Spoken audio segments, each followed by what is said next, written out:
Bom dia!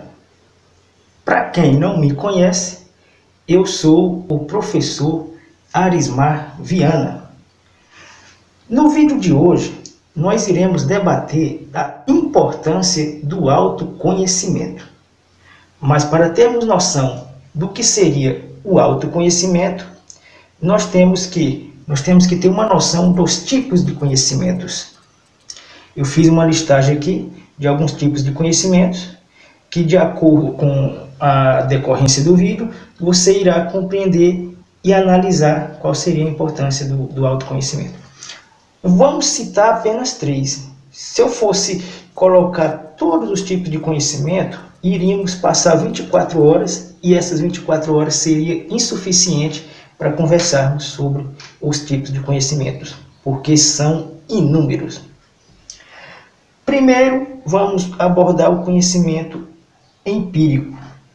Eu não vou utilizar uma linguagem técnica, uma linguagem científica, porque talvez vai ficar mais difícil a sua compreensão. Através de exemplo, aí sim você vai poder entender, interpretar e realizar a sua própria compreensão sobre esses tipos de conhecimentos, tá? Então, o empírico ele acontece da seguinte forma. Vamos supor que o bebê acabou de nascer. A mamãe teve um parto normal, o bebê nasceu saudável, enfim. E a enfermeira vai fazer os procedimentos de higienização do bebê. Ao terminar, ela vai levar o bebê para sua mãe. Acontece assim. Vamos supor que aqui, fazer um exemplo mais real, você está com um bebezinho aqui, vai levar para sua mãe. Se por acaso a enfermeira fazer esse gesto assim, de que vai deixar a criança cair, deixar o bebê cair, vai acontecer da seguinte forma. Automaticamente, a perceber esse impacto, o bebê vai pegar no primeiro pano que tiver, vai abrir a mãozinha e já vai querer segurar. Agora, eu te pergunto, quem falou para aquela criança, se ela segurasse em algo, ela evitaria de cair no chão? Praticamente ninguém. Então, o conhecimento empírico é um tipo de conhecimento que vem nato de cada indivíduo. Ele acontece de uma forma impulsional e cada indivíduo já nasce com esse tipo de conhecimento.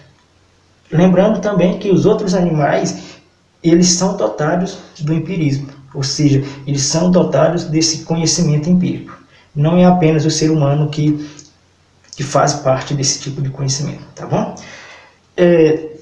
Conhecimento cognitivo.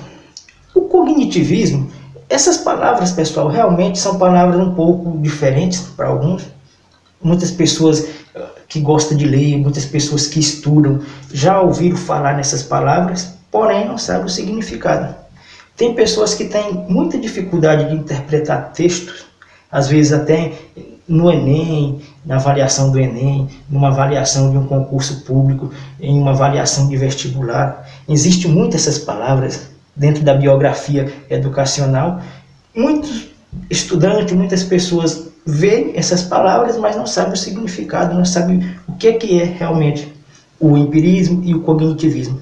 São palavras diferentes, palavras estranhas, mas elas têm um grande significado e são muito utilizadas na vida e na carreira educacional. O cognitivo ele vem do cognitivismo. Muitas vezes ouvimos falar, estamos lendo um texto que fala de cognitivismo ou cognitivo e ficamos na dúvida quando a gente não conhece o real significado, né? Cognitivo é outro tipo de conhecimento que acontece na sequência do empírico. O empírico é o conhecimento que o indivíduo já nasce com ele. E o cognitivismo é aquele tipo de conhecimento que é adquirido por cada pessoa no decorrer da sua vida, no decorrer do seu desenvolvimento, tanto intelectual, quanto no decorrer do seu desenvolvimento físico, enfim. Vou citar um exemplo aqui.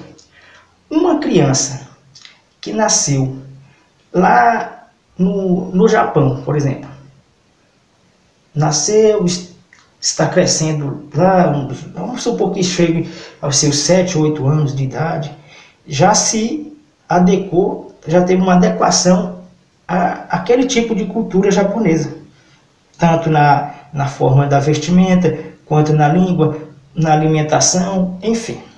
Se trazer aquela criança para o Brasil, com o passar do tempo, aquela criança vai adquirindo outras experiências e formando seu próprio entendimento de acordo com a cultura que ele convive. Ou seja, ele já vai passar a utilizar, a absorver a cultura do Brasil. Mesmo ele tendo conhecimento lá da cultura, mesmo ele já tendo vivido aquela cultura japonesa, ele vai se adaptar à cultura brasileira. Então, o conhecimento cognitivo, ele é baseado nesse exemplo. Ele acontece de acordo com o meio cultural. A explicação resumida do conhecimento cognitivo é isso. É o conhecimento que ocorre de acordo com a convivência no meio cultural. É aquele conhecimento de observação. O cognitivismo ele vem mais também da mente, da percepção, da imaginação, aonde eu vou aprender com o meu meio cultural e propriamente eu vou criar técnica e formas de aprendizagem. Vou criar formas e técnica de pensamento. Vou criar forma e técnica para tomada de decisões. Então, geralmente, as tomadas de decisões, as nossas influências, elas são voltadas para esse procedimento aqui, que seria o conhecimento cognitivo. A mais alteração no sentido cognitivo é a fase da adolescência, onde a criança está trocando experiência, conhecendo cultura nova, conhecendo pessoas novas, se autoconhecendo. Até as famílias tentam sempre educar as crianças, educar os adolescentes, colocar eles para conviver com pessoas boas. Ande com pessoas boas que você tem a tendência de ser bom. Evite de conviver com pessoas más, com pessoas ruins, porque você pode ser influenciado. E o cognitivismo, ele tem esse poder de influência. Tá? Então, segundo os estudos, esse processo de cognitivismo ele acontece de uma forma mais avançada na fase da adolescência, que é uma fase de expansão, de busca, enfim. Mas não quer dizer que você que tem seus 80 anos, você não tem o processo cognitivo. Você tem, porque é uma experiência que você vai aprendendo de acordo com o passar do tempo, no dia a dia, né? Enfim, voltando para o terceiro tipo de conhecimento, nós vamos falar do conhecimento científico. Em poucas palavras, o conhecimento científico é aquele conhecimento que acontece através de uma instituição educacional, seja ela uma escola, seja ela uma faculdade, seja ela uma instituição de curso técnico, enfim.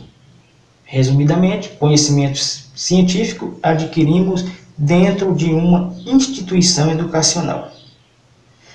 Voltando ao nosso tema principal, que seria a importância do autoconhecimento, eu quero que vocês compreendam o seguinte: esses conhecimentos básicos da vida são super necessários para uma concorrência, ou seja, é um teste de sobrevivência de cada indivíduo.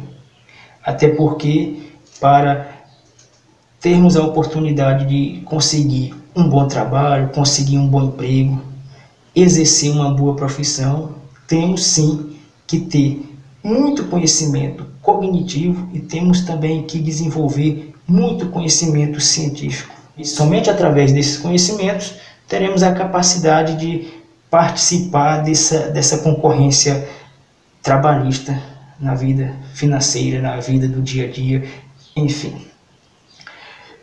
Mas eu quero que você compreenda realmente a importância do autoconhecimento. Nós temos uma bagagem riquíssima de conhecimento lá de fora. Conhecemos a vida das pessoas, conhecemos as tecnologias, e esquecemos de nos conhecer, de conhecermos a nós mesmos. Quando falamos em autoconhecimento, a palavra da língua portuguesa que vem acrescida de auto, a maioria das vezes esse auto quer dizer próprio. Um exemplo aqui, autorretrato. O autorretrato nada mais é do que você retratar a si próprio, né? Eu mesmo me retratar é um autorretrato. Autobiografia. A biografia quer dizer história e auto quer dizer próprio. Então, autobiografia, própria história. Dá para compreender que o autoconhecimento é você conhecer a si próprio. Eu mesmo me conhecer é o autoconhecimento. Você conhecer a si próprio é o autoconhecimento. E o autoconhecimento, ele é super importante na vida do homem. Muitas vezes estamos focados em conhecer as outras pessoas e esquecendo de nos conhecer. E da medida em diante que temos uma noção de autoconhecimento, ficamos mais fortes e mais preparados, pois vamos conhecer as nossas habilidades, estamos conhecendo as nossas capacidades, as nossas falhas, os nossos erros, os nossos sonhos e, principal, qual será os nossos objetivos. Isso sim faz parte da importância do autoconhecimento. De acordo com o que rege a lei biológica, a vida ela acontece algumas fases em que o indivíduo nasce, cresce, reproduz e depois morre. Isso é o que rege a lei da teia biológica. E dentro dessa visão de teia biológica existe uma pirâmide biológica, é uma pirâmide imaginária, tá? Onde o indivíduo nasce, vai se desenvolvendo, vai crescendo, vai reproduzindo, chegou no topo da pirâmide, não tem mais espaço para subir, ele já vai retornando. É aquela fase, 1, 2, 3, 10, 20, 30, 40, 50, 60, 70, 80 anos. Chegou aos 60 anos, praticamente é quase impossível de você ir progredindo. Geralmente o que acontece, que a gente percebe na vida do dia a dia, após os 60, 70 anos, é a regressão.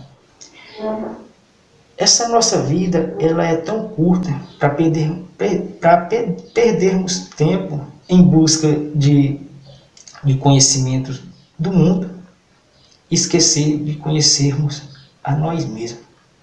Então, é muito importante o autoconhecimento. O autoconhecimento, ele faz parte de uma forma de você administrar a si próprio. A pessoa que tem o autoconhecimento, ele evita de cair em algumas ciladas da vida. Ele evita de deixar a sua mente, o seu pensamento vulnerável a mudanças desnecessárias, porque muitas vezes a mudança é importante, mas a maioria das vezes mudamos desnecessariamente. Mudamos do bem para o pior. E nós temos que sempre estar mudando do bem para o melhor e não voltando para o pior. Então, autoconhecimento é a base para você poder adquirir e usufruir de todos os outros conhecimentos. Conheça a si primeiro. Tente fazer um relato da sua autobiografia. Tente conhecer a sua história, o histórico da sua família, das pessoas que estão mais próximas de você. Quando você tem essa percepção de autoconhecimento, certamente você será e estará mais preparado para poder usufruir de todos os outros conhecimentos. Tenham um bom dia, fiquem com Deus. Professor Arisma Viana está sempre com vocês.